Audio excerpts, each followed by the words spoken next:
Lovely Friday morning. Hello and welcome to Newsroom here on GHOne TV. My name is Awisi, Dede, Djangay. Let's take a look at our headlines this morning. NDC describes Electoral Commission's refusal for an independent forensic audit in the voters' register as proof DC is in bed with the NPP. And also in a bulletin, Old Students Association of Awisi Senior High School call on government to urgently beef up security in the school following stabbing to death of a student on campus. And in business, a pressure mounts on government to ban small-scale mining as Ghana Union Traders Association adds a voice to the cause. And on international front, aid deliveries hampered by heavy rains and flooding in Sudan. Details of these stories and many more coming up shortly. Stay with me.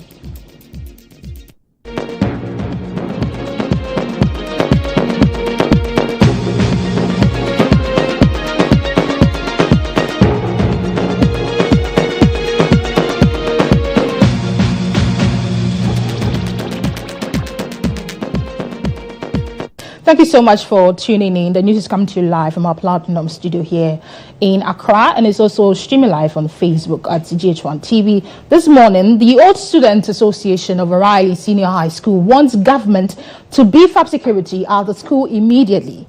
The association says the school currently has just one security person, and that which they say is inadequate. Your call comes on the back of the stabbing to death of an 18-year-old final year student on the school premises on Tuesday, September 3, 2024. The Awisi Old Students Association, OROSA, would like to express our deepest condolences to the families and friends of the deceased. We are here today to call on government to help solve the urgent needs of the school, which includes security issues. We request for additional security personnel and fence wall to be raised up a bit for us. Security situation. We've had a security man at the entrance, but then for some time now we've noticed that he's not been too healthy. We've reported and requested that maybe he should be changed or an additional one added to it. But we've had no response to that effect. After the incident that happened last week when we lost a final year student through stabbing. One security man that is manning 2 gates, and he has a health challenge.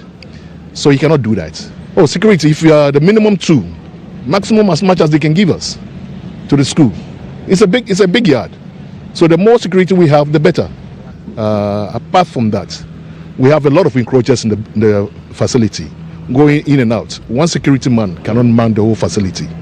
Hence our request for more security to be put on school. We have people scaling the wall to go into the school compound. People driving in.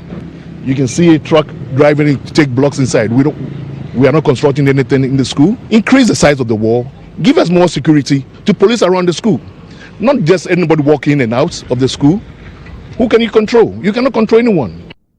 Well, Chief Executive Officer of Lead for Ghana, Dede, has charged government to instill discipline in schools to avert subsequent incident of death in senior high schools. Speaking during the induction of the 2024 Fellows of Community Volunteers, Dede underscored the importance of education as a solution to all society issues and the need for young people to serve in leadership positions. To address the ongoing educational challenges across the country, non-governmental organization Lead for Ghana is implementing a holistic youth capacity development model which addresses and provides short-term and long-term solutions that proactively impact educational and student academic outcomes in pre-tertiary schools across Ghana. Speaking during the induction of the 2024 cohorts, Deputy Director of the Ghana Tertiary Education Commission, Professor Francis Nunu, lauded Lead for Ghana for the initiative and charged fellows to help improve the educational outcomes in the underserved communities. I envision this institute as a place where fellows don't just prepare to teach, but learn the art of mentorship. The tools you acquire here must go beyond the classroom, allowing you to connect with your students on a personal and profound level, to see their strengths, nurture their dreams, and help them believe in their potential. On the issue of recent stabbing of a student after disagreement over who had wealthier parents at O'Reilly Senior High School, Daniel Doche, who is the chief executive for Lead for Ghana, charged school authorities to ensure maximum discipline in schools to avert future occurrence. We need to pay very, very close attention to what is happening within the school systems that we have. What kind of support do we even have for the schools? Beyond the discipline part, I also felt like if that school has some kind of first aid medical support, that kid could have been alive today. So we also need to think about how healthcare affects education more broadly, and how do we put systems in place that when unfortunate incidences like this happen, it doesn't have to lead to someone dying, but there should be some kind of medical aid for these students. Some of the fellows selected for this year's training program spoke to the news team. As fellows, it behooves us to take these kind of leadership opportunities, right from the inception of the virtual institute to the residential institute. I have brought myself to understanding that this experience has been a hybrid in a combo of both theory and practice, not just learning the theoretical aspects of the fellowship or activities that will be undertaken, but then we'll also go forward to understand practical aspects so that when we delve deeply into these communities, you can be able to contribute tremendously for the development of children living in these deprived communities. I look forward to building my confidence more and being able to become the leader I hope to be, and then be one that motivates my class people, be one that inspires people around me, and give them the opportunities, give them the mindset to be able to accept that they can. Away from O'Reilly, let's move on to the Judicial Service, because the National President of the Judicial Service Staff Association of Ghana, JUSAG, Samuel Afote-Otu, has admonished staff to stay away from political controversies ahead of the December 7 general elections. According to him, their duty as judicial service staff is to the law and the judiciary and not to any political party. Samuel Afote-Otu, I beg your pardon, made this call during the 2024 Annual Judicial Service Staff Deba in Kumasi. The annual staff Deba affords the opportunity for staff to interact directly with the Chief Justice, hear directly from the Chief Justice, and also give direct feedback to the Chief Justice about issues bothering staff and the way forward. Samuel Afote-Otu, while admonishing all staff, including himself, said their duty as judicial service staff is to the law and the judiciary and to be a citadel for the aggrieved, but not engage in political controversies. My ladies, as the election approaches, I wish to admonish myself and all staff that we are judicial service staff, whose duty is to the law and judiciary. Our code of conduct strictly prohibits us from engaging in political controversies, and that undermines the confidence of the public in the judiciary. Also, this is the time for us to stand fair and uphold the highest standard of professionalism in the discharge of our judicial duty. Let us not give any politician the chance to spoil the name of judiciary.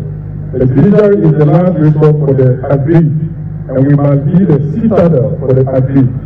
The weak, the strong, the marginalized, the rich and the poor, and the ordinary Ghanaian. For her part, Chief Justice Gertrude Saki Tokonu urged staff to stay away from negative practices that soil the name of the service. Only asking that we begin to change the culture of thinking that we are here to make extra money of the citizens of Ghana, and that we are here and to make money of anything that sounds lucrative. That is not the situation. I am sure you appreciate it. That is not the situation. I don't even know how Ghana and whatever, going into the whole culture of right-taking. But, ladies and gentlemen, there is nothing that is learned that cannot be unlearned. And therefore, I am asking us as an institution to begin to unlearn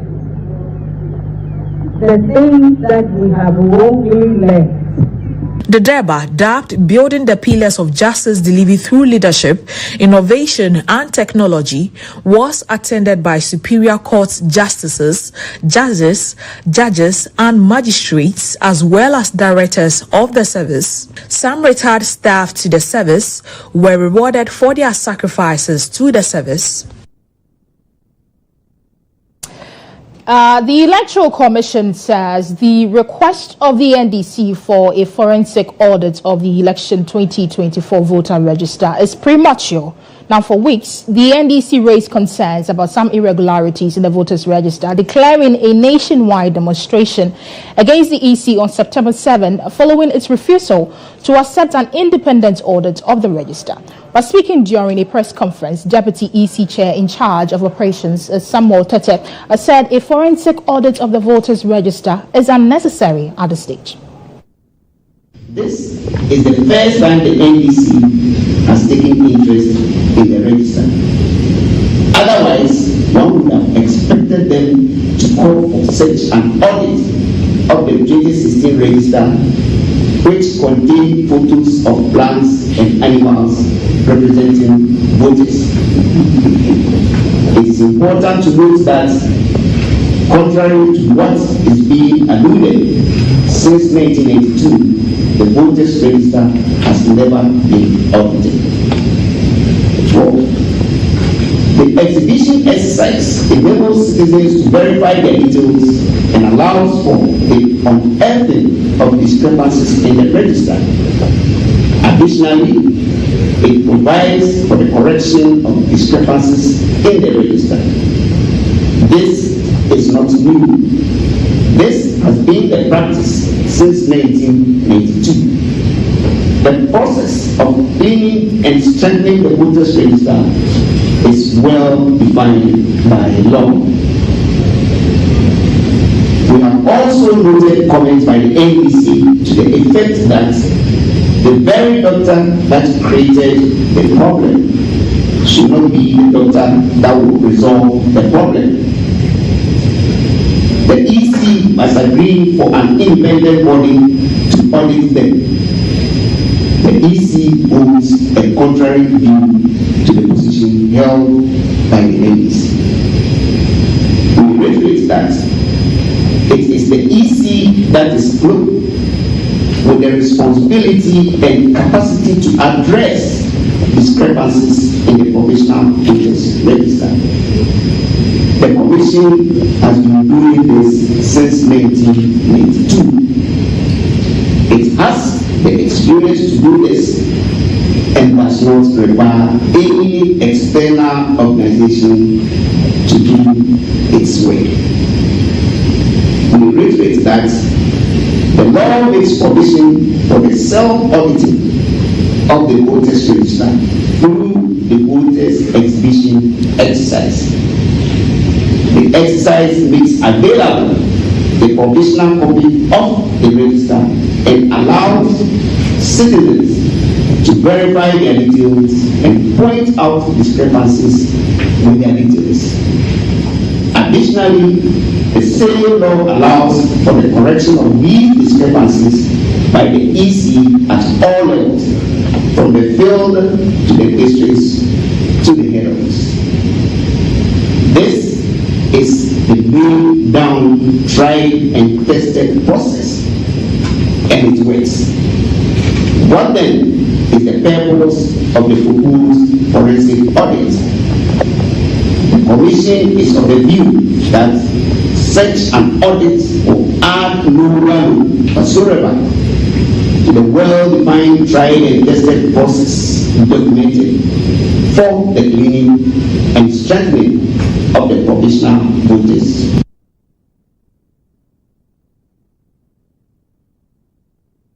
But in a sharp response, the NDC insists the lack of transparency and the refusal of the EC to conduct a forensic audit raises suspicions, reasons why the demonstration is necessary. Here is Deputy General Secretary of the opposition NDC, Mustafa Agbande, speaking to GHOne News. For me, I'm lost, because when else do we call for an audit? They are not saying that the evidence are not germane to the credibility of the register. They are not saying that the evidence we speak to are not factual, but yet they are saying that these matters will be resolved because of exhibition exercise.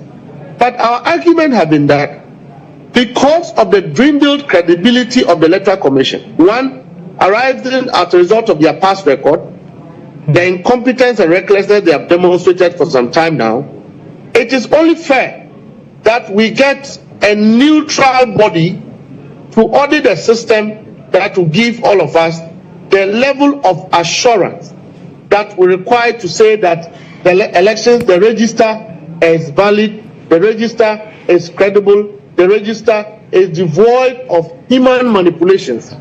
The document as it stands today, I can tell you, is a manipulated document, criminally intended with the sole purpose of aiding electoral fraud. And what even make it worse is the deliberate silence of the MPP. And so we will hit the streets. We will remain in the street until the right thing is done. So if they think that the demonstration is just to come and hand them over a letter, then they should advise themselves, because at some point, if a child refuses to give its parents a slip, the child itself will not sleep.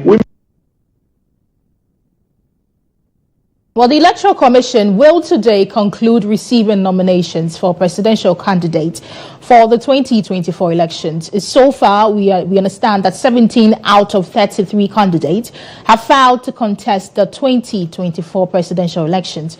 According to the election management body, the forms submitted by the candidates will be vetted before candidates are given the green light or disqualified.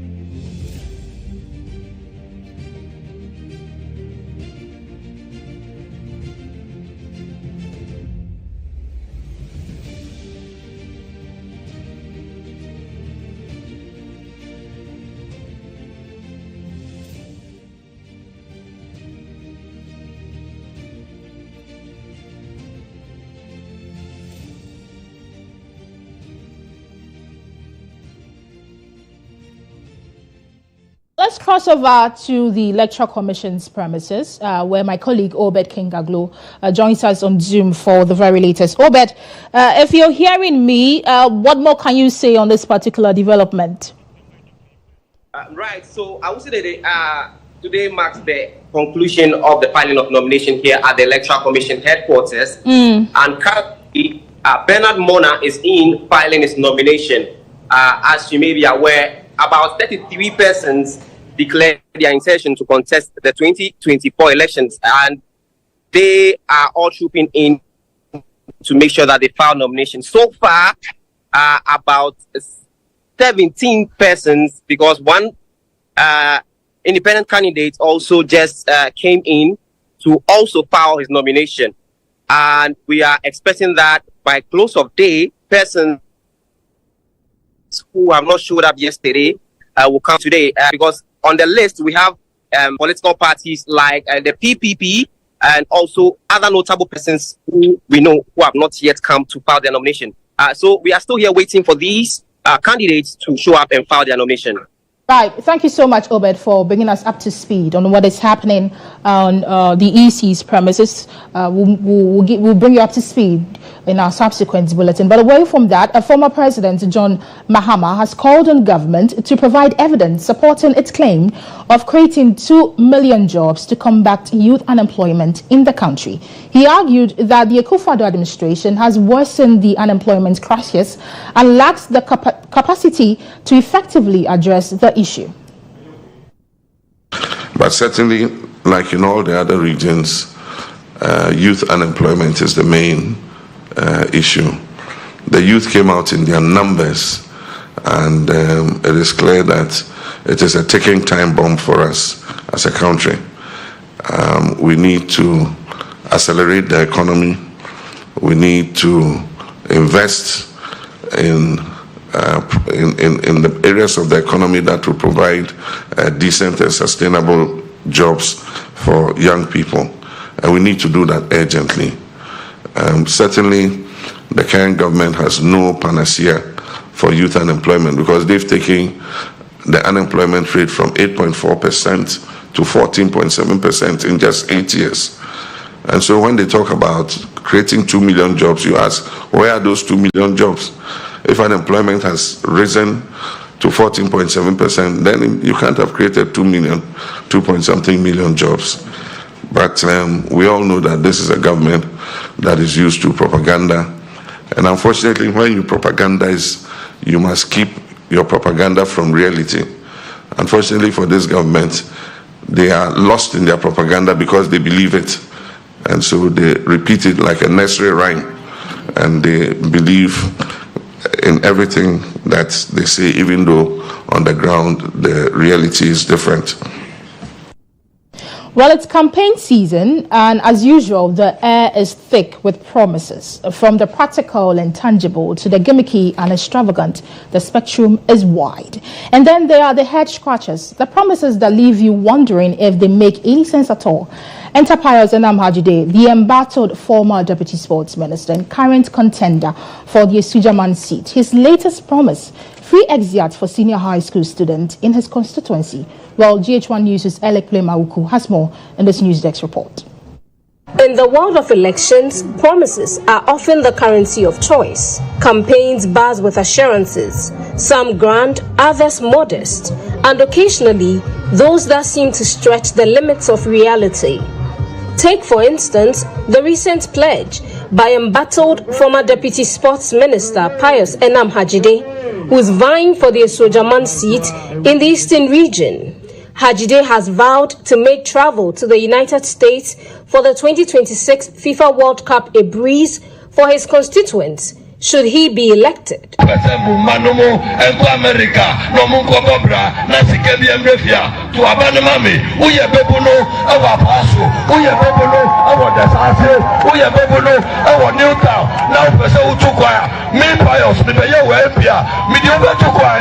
This promise is not without its complications. Hajide's track record as a travel agent might raise eyebrows. See, back in 2017, he was embroiled in the Australian visa scandal, where individuals allegedly posed as journalists to secure visas for the Commonwealth Games. Ghana, now Uko Australia, Obetina Elopremo, 18 hours. Though he faced suspension during the investigation, he was later reinstated by President Nana Akufo-Addo. I received the police report on the Australia visa scandal, which has exonerated the suspended Deputy Minister for Youth and Sports from any complicity in the visa fraud. In a subsequent interview with Nana Banamwa on GHOne TV's State of Affairs, the former Deputy Information Minister asserted his innocence, claiming he was never involved in the scandal. She said I led a team of journalists. I didn't lead any team of journalists. I was investigated by the police CID. I was found investigated by a committee in which the president can, through a white paper, reject, accept, or modify, and therefore release the report.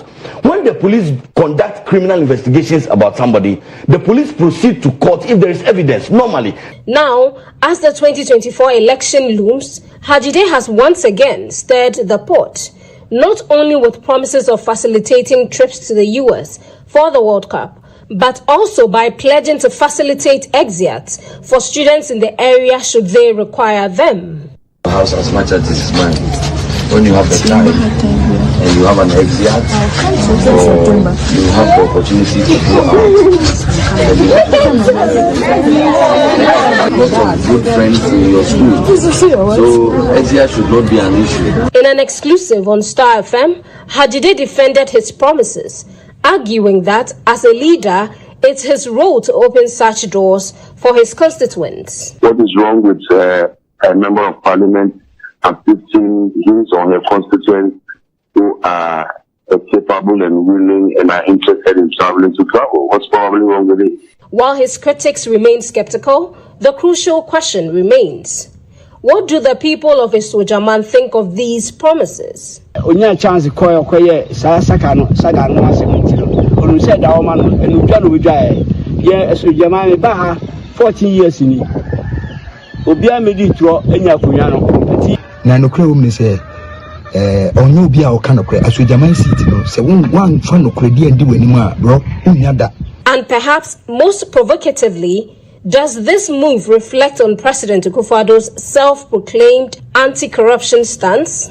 I will not abandon under any circumstance recourse to due process in the fight against corruption. Be that as it may, in any event, I will leave it to the Ghanaian public and people to decide whether it is preferable to be a clearing agent or government official one. Ghanaians will have their say on 7th December.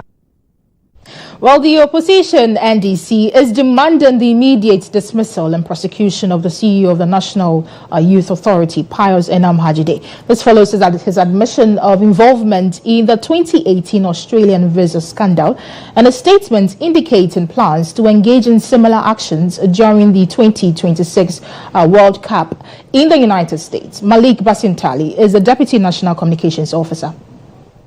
All we heard was that the CID was investigating the matter. As to how the investigation ended, we still do not know. I have mentioned names of people who paid monies to him through his travel and tour. I mentioned Emilia Letu here. She's alive. She's not dead. She paid 105,000 Ghana cedis to be taken to Australia. She was deported. Her money hasn't been given to her. Her life has also been deteriorated. All we are saying is that you cannot be an MP at the same time you want to be a connection man. You must have one profession at a time. Maybe it is a talent God has given him to always have strategic ways of collecting money from people, putting them in the plane, getting them to the border, and ensuring that they deport them back to their country. By which time you will not be able to find Pius Enam Dede again. Your money would have also been gone. So we are calling for his dismissal and immediate prosecution. Meanwhile, political marketing strategist Professor Kobi Mensah believes the former Deputy Information Minister is taking electorates for granted, an act that the academic says will come back to haunt him. What Pius has displayed is a function of what we're getting in terms of our democratic processes.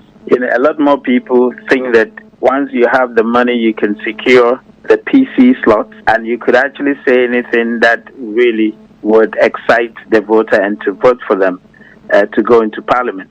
Now, there is nothing like orientating yourself towards your political ideological positions. There is nothing like values. Completely unnecessary, completely irresponsible political messaging. You cannot actually call it a policy. Well, it would definitely have dire consequences on him because if you listen to some of the footages, regarding what people in that constituency think of him, majority have actually described him as irresponsible. They've described his promises as deceit. And that'll be on election-related stories on Election Hub.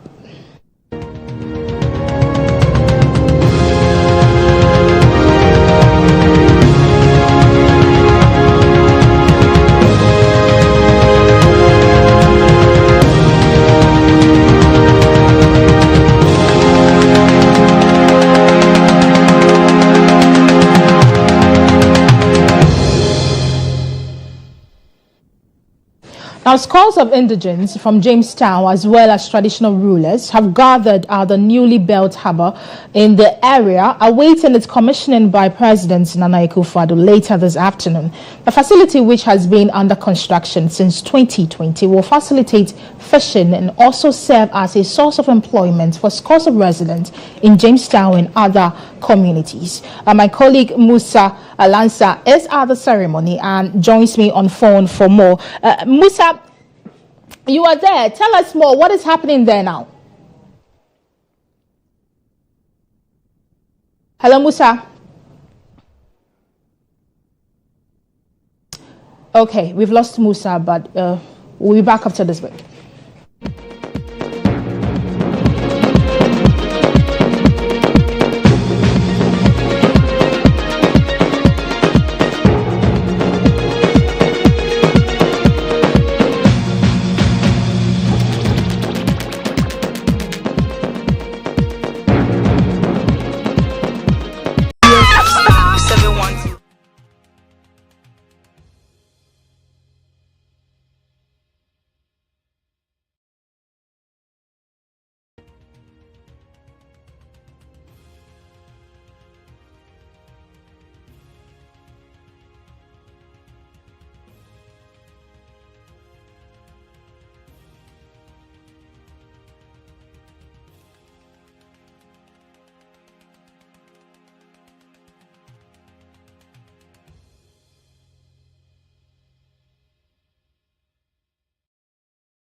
You're welcome back to Newsroom here on GHOne TV. Now, let's go back to our earlier story, because scores of indigents from Jamestown as well as traditional rulers have gathered at the newly built harbour in Accra, awaiting its commissioning by President Akufo-Addo later this afternoon. My colleague Musa is there, and he will bring us up to speed on what is happening there. Musa, good to have you on the bulletin. What more can you report on the program? Well, the president has arrived now at the Jamestown Harbour, and in the next few minutes, the whole event will start here. As you can hear in the background, the NPP supporters here have taken over the whole place, engaging in their campaigns aside the commissioning of the harbour. And if you look around, and you can see the structures there. Scores of residents from the area have come in here to participate in the event. We have the Minister for Transport, we also have the Minister for Fisheries and Aquaculture, and as well as the government. So in the next few minutes, the whole event will start. And the place is so noisy that it's difficult to even have a conversation as scores of the people here wearing "Thank you, Nanato" and then MPP t-shirts branded with Manafso, and that's the MPP's candidate here. And so many things are happening here in the background.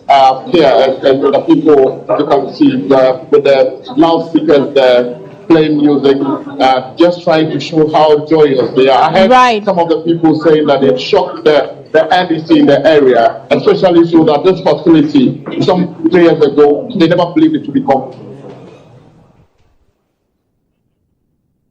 Right, we lost Musa there, but he was telling us what was happening at the commissioning there. Let's do business stories now.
The president of the Ghana Hoteliers Association, Dr. Edward Akanyamike, has called on housekeepers in the hospitality industry to maintain a high level of professionalism in their duties to enhance the industry's appeal. He emphasized that the action and behavior of housekeepers directly affect the success of hotels and urged them to continuously improve their skills to advance in the sector. We'll start from the angle that they are in an industry which is very important, an industry that contributes to employment, an industry that contributes to national development through taxes and levies, an industry that brings in foreign exchange. Okay, so yes, so they are in a very important industry. Secondly, they should value the work that they do a lot. They should value the work that they do because they are playing a very crucial role. I mean, without housekeeping, a hotel will be in a mess, as they have decided to take out their slogan. Okay, so they play a very important role in the business, and it is up to them, up to the individual housekeeper, to play their role in a manner that will ensure that they also upgrade themselves, take it as a career, and then move on. I mean, I know some housekeepers who have grown to become general managers or even line managers. Okay, so that should be a springboard for them to also grow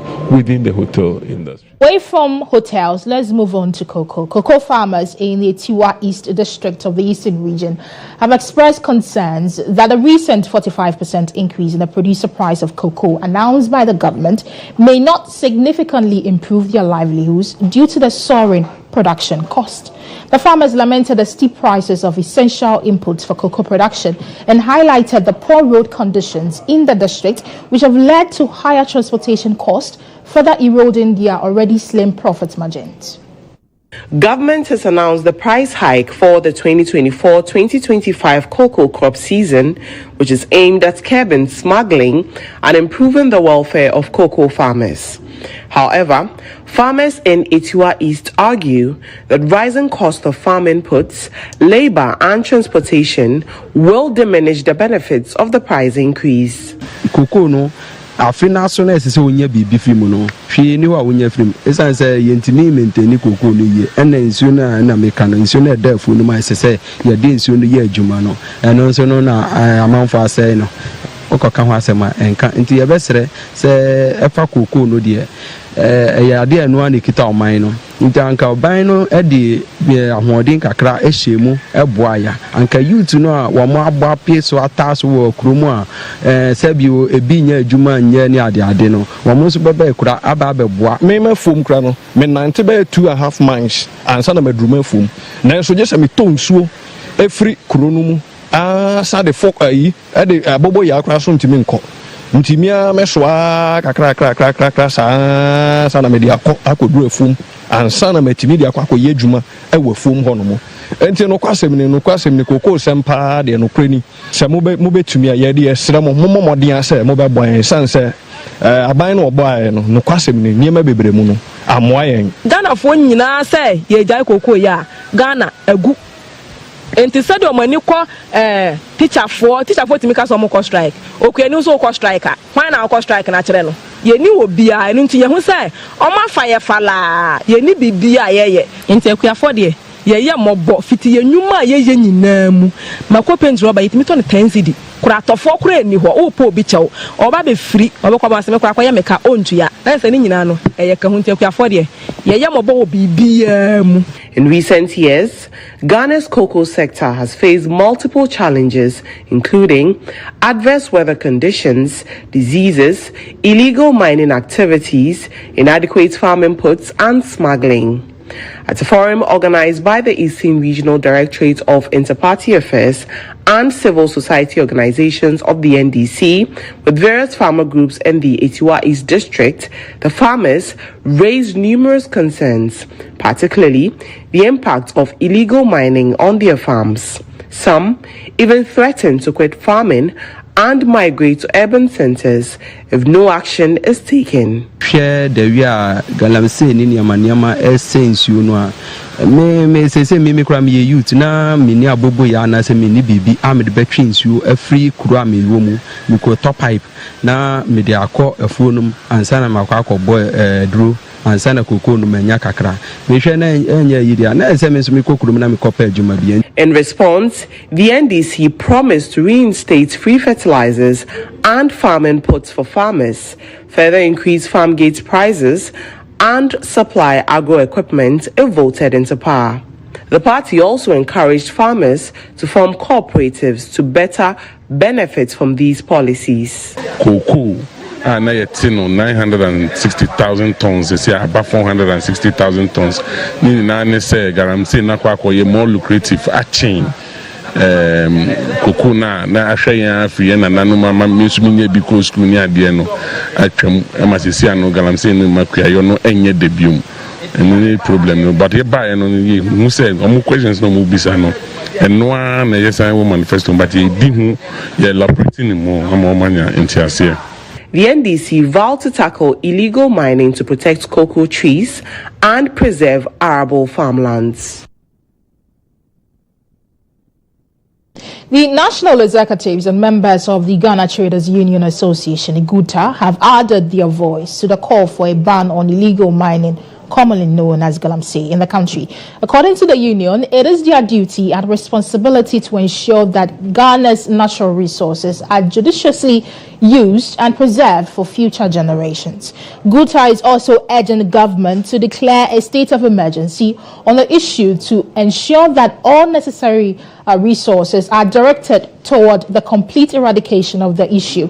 The union stressed the need for immediate and decisive action to protect the country's natural wealth.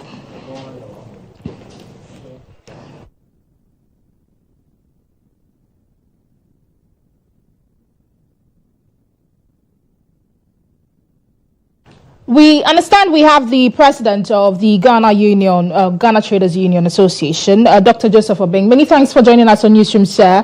What specific steps would you like to see government take after declaring a state of emergency on illegal mining? Yeah, and so I think the president will have to take advantage of the presence that is coming to bear from the civil society organizations, trade unions, and all that. Of course, it will give him the opportunity to solve this problem once and for all. We called for a state of emergency, and we are very happy to know that the president have already started taking action. The fact that they've deployed the military and then the police personnel to start working on it means that the state of emergency has been declared, because it's only under such circumstances that military is deployed.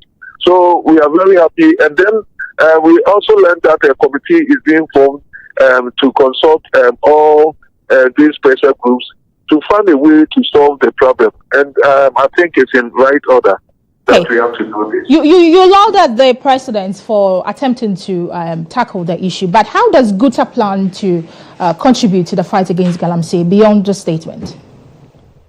Yeah, in our own ways, we are coming from the angle of the influence of foreigners in the illegal mining. It is very uncalled for. It is very similar to what is happening to us in our market and all that. And you see, galamsey have been there from time immemorial, and it was not causing any problem to the environment until these foreigners came in with their machinery, the champagne and all that to destroy our water bodies. So whatever thing that we do that we come on these foreign entities and all that. And then we also will make our input, the fact that government have to bring a roadmap towards and define what is illegal and what is illegal, and so that we can protect that industry and again protect our environment.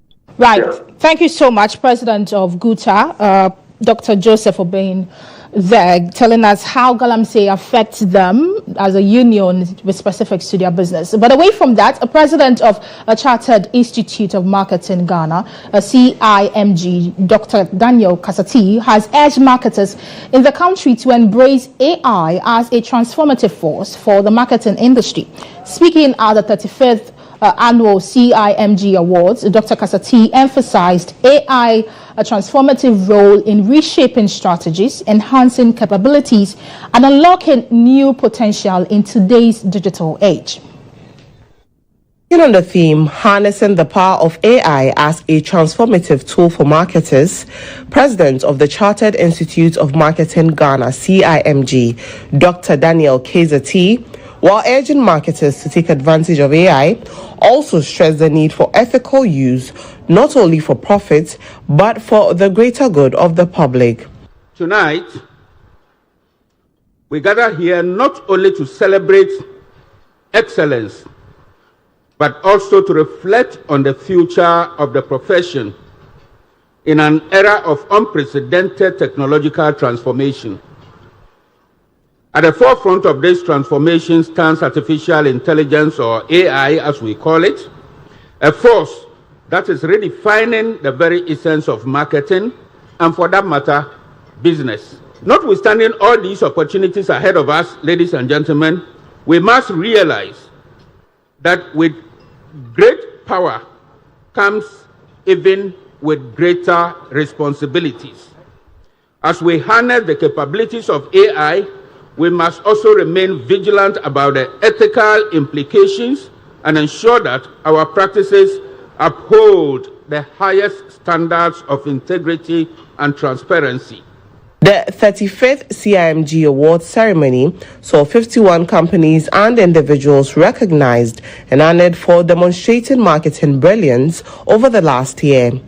Managing Director of Labadi Beach Hotel, David Eduafo, was adjudged Marketing Man of the Year, with Daniel Kiamensabonsu, Managing Director, Primetime Limited, organizers of the National Science and Math Quiz, walking away with the Marketing Woman of the Year award. And that'll be all for business.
Games expenditure.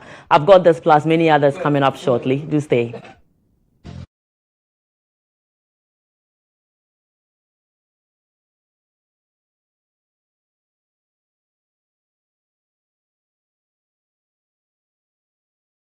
Leader of the National Democratic Congress NDC, John Dramani Mahama, says his administration will conduct a forensic audit of expenditures on the just ended 2023 All-Africa Games held in Ghana. According to him, the current government spending on the continental event is disturbing, as reported by the Auditor General, and warrants a thorough investigation. Speaking during a media encounter in Sunyani to climax his 4-day campaign tour of the Bono region, John Dramani Mahama indicated that the next NDC government would expedite cases of alleged misappropriation of funds. We also said we would launch Operation Recover All the Loot. And so we're going to do forensic audits into different funds. The All-African Games, we're going to audit it. And I mean, how... I forgot how many athletes they were could have eaten food worth $50 million.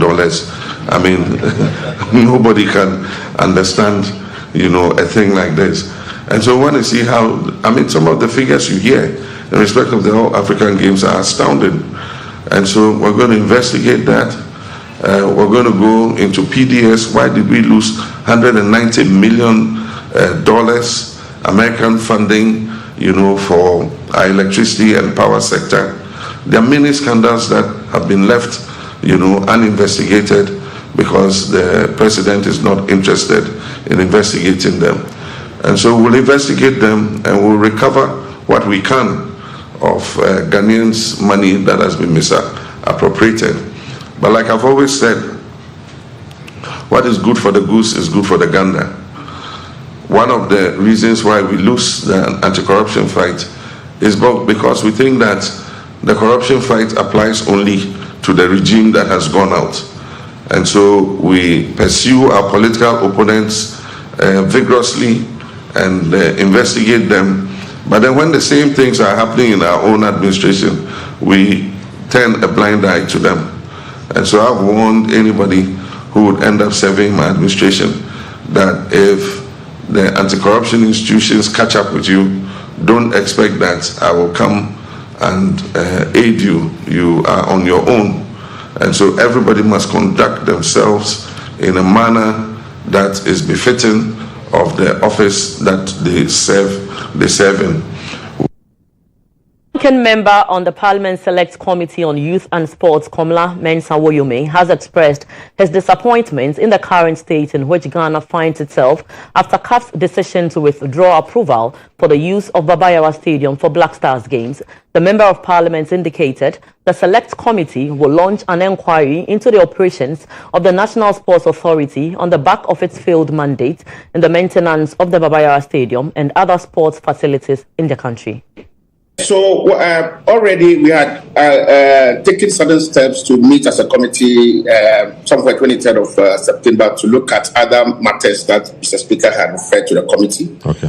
And so that is in the pipeline. And so with this that has happened, we will also rope that in, and we want to know two things. One, those who had been given the job to undertake some renovation work and all that, and probably delve more into what actually was done, the scope of work that was given them, and the money paid in that sense for the renovations and all that. We want to go into it because I thought that with the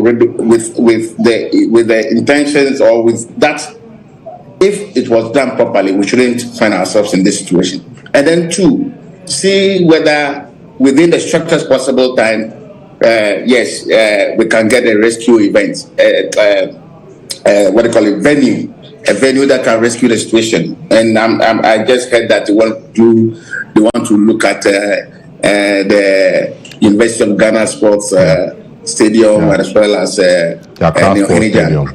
I just pray that we are able to meet the standard.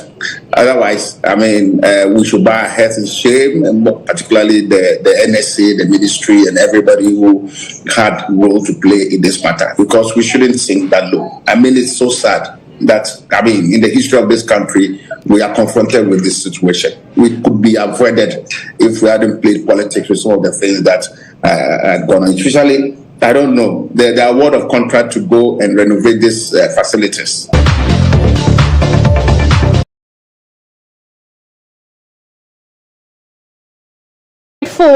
To Monica Bukari for giving us sports news, but let's do Izo now.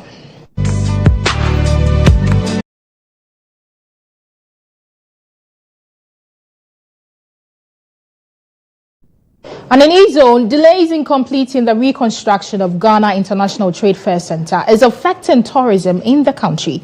According to the Ministry of Tourism, Art and Culture, the delay in completing the multi-purpose Trade Fair Center is preventing the country from hosting major events. Geoffrey Tamaklo, a director of tourism at the ministry, describes the situation as a travesty in the face of tourism. He spoke at the 2024 Inter-Tourism Expo here in Accra. The idea of the innovation was to give it a facelift because the facilities were running down. And I think this is actually affecting us as a country for hosting major events because of the capacity. I don't think we have a capacity that can, a facility that can host an event that is attracting over 15,000 people at a particular place. So for us, we wish to see that facility renovated. It's long overdue. But I know some efforts have been made to get it up. But I don't know how far it can go, because we'll have to be getting close to the Trade Ministry to find out what exactly is holding up the renovation.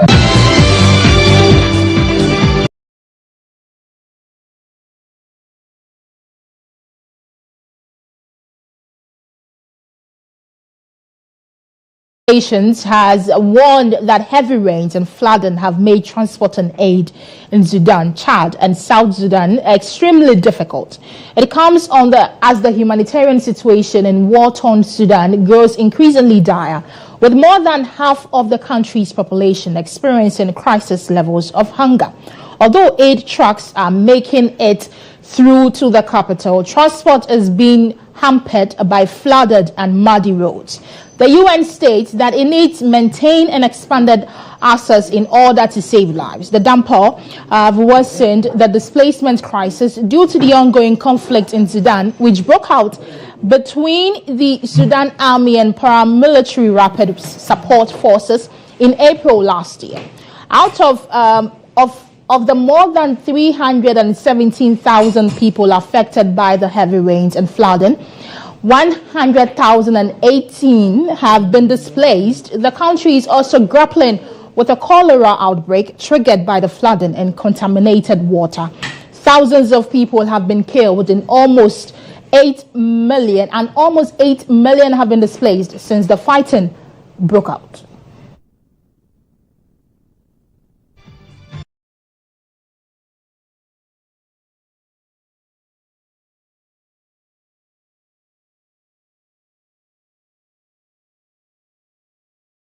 Of newsroom here on GHOne television with me, Awisi, Dede, Djangay. Have a wonderful afternoon.